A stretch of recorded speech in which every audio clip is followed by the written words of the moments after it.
भारिया गांव के सरकारी अस्पताल में धर्म सिंह चिंतित खड़ा था। अम्मा, मुझे बेटा ही होगा ना? हाँ मेरे लाल, तुझे बेटा ही होगा, हमारे वंश का वारिस। मुबारक हो, आपको जुड़वा बच्चे हुए हैं। क्या? दो लड़के? नहीं नहीं, एक लड़का और एक लड़की। क्या? धर्म सिंह का सारा उल्लास धरा का धरा रह गया। अब उसे दूसरी चिंता सताने लगी, लड़की की शादी की। अम्मा, अब इतनी महंगाई में इस लड़की को कैसे पालू पोसूं? और इसकी शादी? बाप रे बाप। आपकी पत्नी आपको अंदर बुला रही है। कमरे के अंदर पद्मा के बगल में 2 बच्चे थे। देखिए जी, दोनों आप पर ही गए हैं। लड़का कौन सा है? ये रहा। धर्म सिंह ने अपने बेटे को उठाया और उसे चूमने लगा। कुछ देर बाद, ए जी, इसे भी देखिए ना, इसके नैन नक्श कितने सुंदर हैं। हाँ हाँ, रहने दो। ये सुनकर बेचारी पद्मा का मुंह उतर गया। कुछ दिन बाद वे दोनों बच्चों को लेकर घर पहुंचे। धर्मा सिंह की मां ने सबकी नजर उतारी। पद्मा, मुझे तुमसे जरूरी बात करनी है। हाँ जी, बोलिए। मैं इस लड़की को अपने एक मित्र को दे रहा हूं। अब से वही इसका पालन पोषण करेगा। लेकिन ये हमारी बेटी है।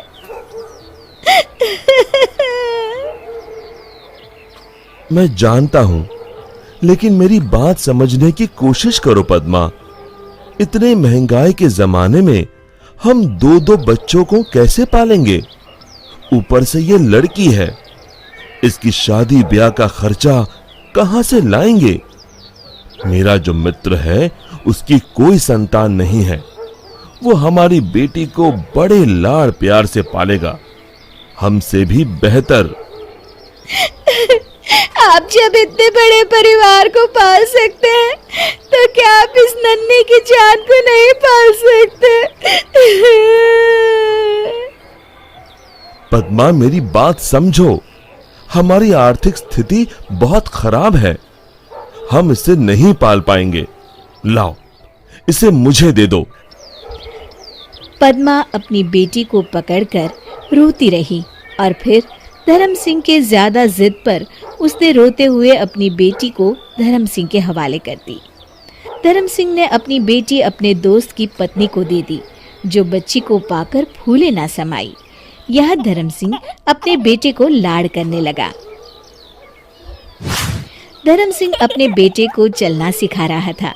ये देख पद्मा अपनी बेटी का सोचकर रोने लगी।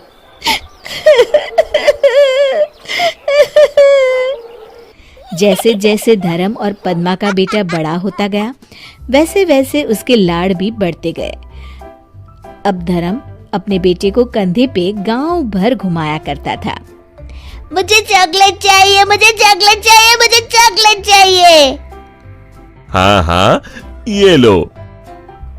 अब 20 साल बाद, बाबा, मुझे फटफटी चाहिए। लेकिन बेटा, तू तो हमारी परिस्थिति जानता है। मेरे सारे दोस्तों के पास फटफटी है, मुझे भी चाहिए। धर्म सिंह ने अपनी पत्नी के गहने गिरवी रख अपने बेटे को फटफटी दिलवाई। फिर कुछ साल बाद बेटे को व्यापार के लिए पैसे चाहिए थे, तो धर्म ने अपना खेत भी लाला के यहाँ गिरवी रख दिया। धर्म ने अपने बेटे के लिए गांव में एक किराने की दुकान खोल दी, जिससे अब उसका बेटा कुछ न कुछ कमा ही लेता था। और फिर बड़े धूमधाम से उसकी शादी भी करवाई। लेकिन ब्याह के बाद लाड साहब के तेवर और भी बदल गए। धर्म का बेटा हमेशा उससे झगड़ता रहता। बाबा, मैंने कहा था आपसे कि मेरे ससुराल वालों को ताने मत मारा करो, लेकिन आपको कहा मेरी बात सुननी है। अरे बेटा, मैं तो बस समधी जी से मजाक कर रहा था। मजाक? आप उन्हें ताने मार रहे थे। ऐसा कई दिनों तक चलता रहा और फिर एक दिन धर्म सिंह के बेटे ने अपने माँ बाप को उन्हीं के घर से बाहर निकाल दिया। पद्मा रोने लगी।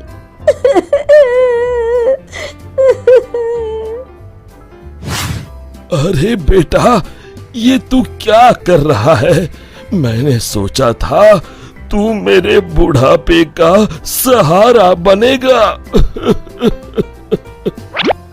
बेटा मेहनत करे और आप आराम से ठाट से रोटी तोड़े, ऊपर से दिन भर खिटखिट। मैं काम करूं या आपकी खिटखिट सुनते रहूं? जाइए जाइए, अपना रोना कहीं और रोइए। बेटे की ऐसी कटाक्ष भरी बातें सुनकर धर्म सिंह पूरी तरह से टूट गया। पद्मा ने उसे उठाया और वो दोनों रोते रोते वहां से चले गए। दोनों चलकर एक मंदिर के पास पहुंचे। आपने सुबह से कुछ नहीं खाया, कम से कम प्रसाद तो खा लीजिए। दोनों प्रसाद खाने के लिए प्रांगण में बैठे और वहां पर एक बूढ़ी औरत प्रसाद परोसने आई। भाई साहब, आप? धर्म ने उस औरत की ओर देखा। भाई साहब, मैं आपके दोस्त रवि की पत्नी हूँ। आपको याद होगा कि 25 साल पहले आपने अपनी बेटी मुझे दी थी। वो देखिए आपकी बेटी खुशी, आज वो एक डॉक्टर है और साथ ही साथ एक वृद्धाश्रम भी चलाती है। बड़ी ही नेक है आपकी बेटी। ये सुनकर धर्म की आंखों से आंसू बहने लगे। पद्मा ने अपनी बेटी को रोते हुए गले लगा लिया और फिर पद्मा ने उनके साथ हुई सारी घटना बताई। माँ, पापा, आप लोग मुझे वापस मिल गए, मुझे सारी दुनिया मिल गई और मुझे कुछ नहीं चाहिए। आज से आप मेरे साथ मेरे ही घर में रहेंगी। एक तरफ जहाँ धर्म सिंह के बेटे ने धर्म सिंह को घर से निकाल दिया और दूसरी तरफ उसकी बेटी ने उसे अपनाया, जिसे धर्म सिंह ने वर्षों पहले ठुकरा दिया था। शिक्षा, लड़के और लड़कियों में भेदभाव नहीं करना चाहिए, क्योंकि लड़कियां लड़कों से कम नहीं होती है।